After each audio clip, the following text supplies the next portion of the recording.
News Ranchi mail के online platform पर आप सभी का स्वागत है और मैं हूं आपके साथ चंद्र प्रकाश। इस वक्त हम झारखंड पुराना विधानसभा के मैदान में पहुंचे हुए और आपको बता दें कांग्रेस के द्वारा भव्य संविधान बचाओ रैली का भी आयोजन किया गया, जिसमें तमाम जिला से जो है कांग्रेस के तमाम कार्यकर्ता और नेता यहां आए हुए थे। इसके साथ ही आपको बताते चले राष्ट्रीय अध्यक्ष मल्लिकार्जुन खड़गे सहित के राजू सहित आपको बता दें राष्ट्रीय महिला अध्यक्ष भी यहाँ पर आई हुई थी। आइए हम इन लोगों से भी जुड़ने का काम करेंगे और क्या कुछ इनका राय है ये भी जानेंगे। संविधान बचाओ रैली से कितना प्रभाव पड़ने वाला है देश में? देखिए, हमारे पार्टी के कार्यकर्ता उत्साहित हैं। हमारे पार्टी के कार्यकर्ता भाजपा से दो हाथ करने के लिए आज तैयार हैं।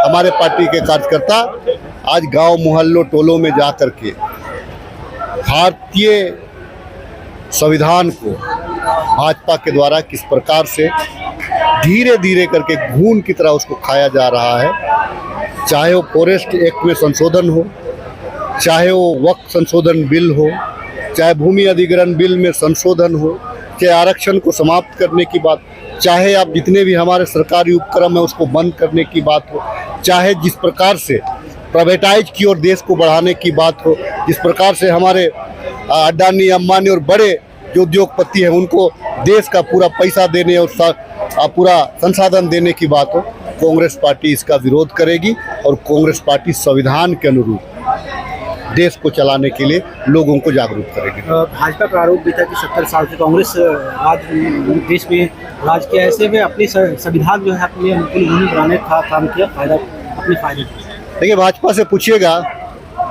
रेल पटरी जो अडानी अंबानी को दे रहे किसके कार्यकाल में बना था? भाखड़ा नंदन बांध से जो बिजली उत्पन्न होता है किसके कार्यकाल में बना था?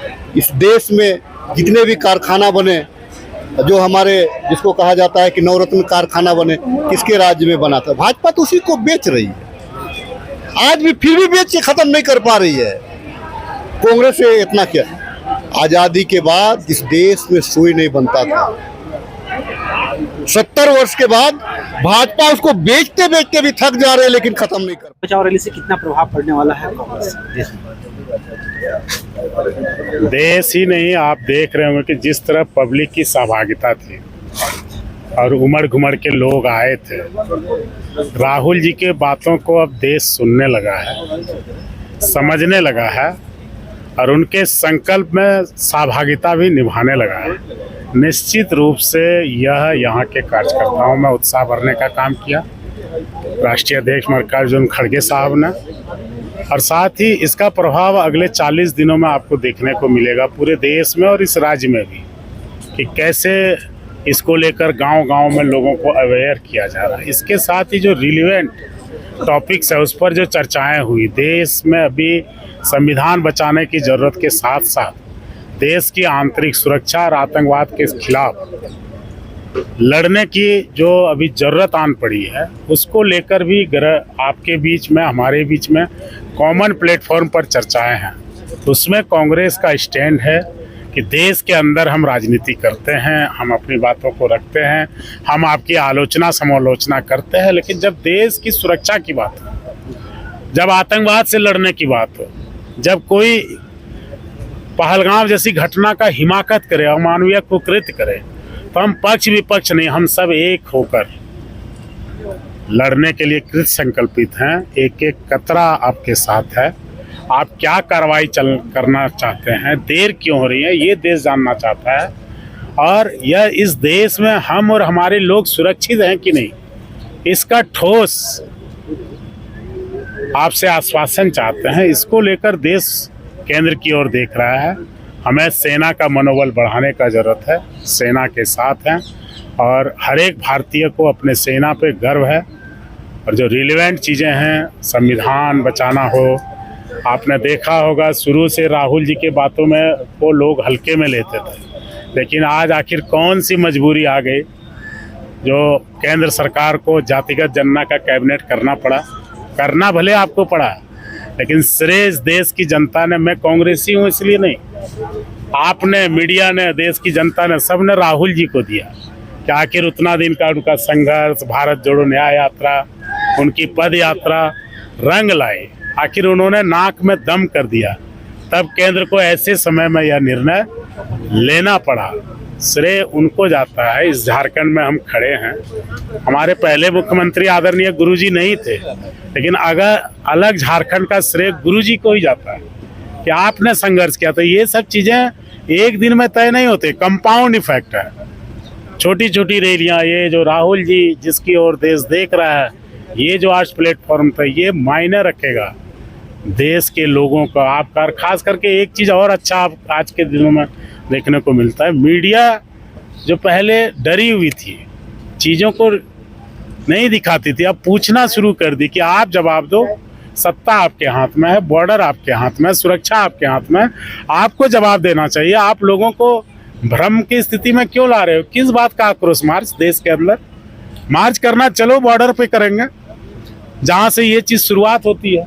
यहाँ देश के अंदर तो आप ही के हाथ में सब है, तो ये ट्रायल क्यों? जी, भाजपा का लगातार आरोप भी था प्रेस कॉन्फ्रेंस में, उन्होंने ये भी आरोप लगाया है कि 70 साल से कांग्रेस जो है राज्य की अपने फायदे के अनुसार उन्होंने संविधान में बदलाव भी करने की कोशिश की। अभी राजनीति का समय नहीं है, अभी देश के आंतरिक सुरक्षा और आतंकवाद के खिलाफ लड़ने का समय है। पहले आप देश जवाब मांग रहा है, जवाब दीजिए, बाद में आपको हिसाब किताब दीजिएगा। लोग सुनना चाहेंगे, अभी कुछ नहीं सुनना चाहेंगे। अभी आप वहाँ क्या कर रहे हैं? उन निर्दोष लोगों की जो निर्मम हत्याएं हुई हैं, आपका क्या रुख है? जो आज मीडिया बोल रहा है कि ऐसे समय में इंदिरा जी की याद आती है, उस शख्सियत की याद आती है, वेरे लीडरशिप की याद आती है, उनके छांव को भी छू लीजिए तो आप भी महान हो जाइएगा, देश भी आपकी महानता को याद करेगा। उधर से धीरे धीरे कैसे कैसे लोगों को मारा जा रहा है, वो लोग भी समझ नहीं पा रहे हैं। इतना तरीके से मारा जा रहा है और लोग अवेयर नहीं हो पा रहे हैं, लोगों को कुछ पता ही नहीं चल रहा है। लेकिन अब ये समय ऐसा है, ये दौर ऐसा है कि लोगों को अब ये थोड़ा अवेयर होके और इन सब चीज़ों को चश्मा से देखना होगा। आँख खोलने का समय है, अब आराम से रिलैक्स होके बैठने का समय नहीं है। हम लोग देश का आज़ादी मतलब इसलिए नहीं लड़े थे क्योंकि हम लोग को कोई मतलब किसी को कोई व्यवस्था के लिए नहीं लड़ा था, क्योंकि सब लड़ा था देश के लिए, देश को आज़ाद करने के लिए। अभी जो माहौल हो गया है कि लोगों को ऐसा कर दिया जा रहा है कि लोग अपने ही चीज़ों में उलझे हुए हैं। बेरोज़गारी, तो महंगाई, तो टैक्स का इतना ज़्यादा बोझ डाल दिया जा रहा है। आप अपना पैसा निकाल रहे हैं तो भी आपको पैसा लग रहा है। कुछ दिन में ऐसा होने वाला है कि आप पैसा डालिएगा, इंटरेस्ट भी आपको देना पड़ेगा, इंटरेस्ट बैंक नहीं देगा। तो इंदिरा गांधी का सोच था कि बैंकों को मतलब लोगों के लिए ऐसा किया जाए ताकि आप लोगों का पैसा बचत हो, लेकिन उस सोच को मारा जा रहा है, हर सोच को मारा जा रहा है। देश जिस नींव पे खड़ा है वो नींव को ही खत्म किया जा रहा है। तो लोगों को समझना होगा और इसका अपने अधिकार के लिए, अपने हक के लिए लोगों को सामने आना होगा। और इसलिए हम लोग भी लोगों के बीच में जाके ये अभियान चला रहे हैं, ये रैली है और ये आवाज भी बुलंद कर रहे हैं, लोगों को जगा भी रहे हैं। संविधान बचाओ रैली निकाले, क्या कुछ करेंगे आप? काफी संख्या में देखिए, संविधान बचाओ रैली को लेके पूरा देश आज के दिन कहीं ना कहीं उत्साहित है। झारखंड की आप बात देखेंगे तो रिकॉर्ड तोड़ ये भीड़ हुई है और मुझे लगता है यहाँ से हमारे राष्ट्रपति जो संदेश देंगे पूरे देश में एक मील का पत्थर साबित होगा संविधान बचाने की लड़ाई में। आप यहाँ जरूरत पड़ेगी कि भाजपा लगातार संविधान की हत्या करने में लगी है। सारे सरकारी एजेंसियों को उन लोगों के खिलाफ इस्तेमाल कर रही है जो इनके नीति के खिलाफ है, जन विरोधी मामलों के खिलाफ है और इनके खिलाफ बोलते हैं। हम लगातार इनसे लड़ाई लड़ रहे हैं और जब तक उनके मंचों को विफल नहीं कर देंगे तब तक लड़ाई जारी।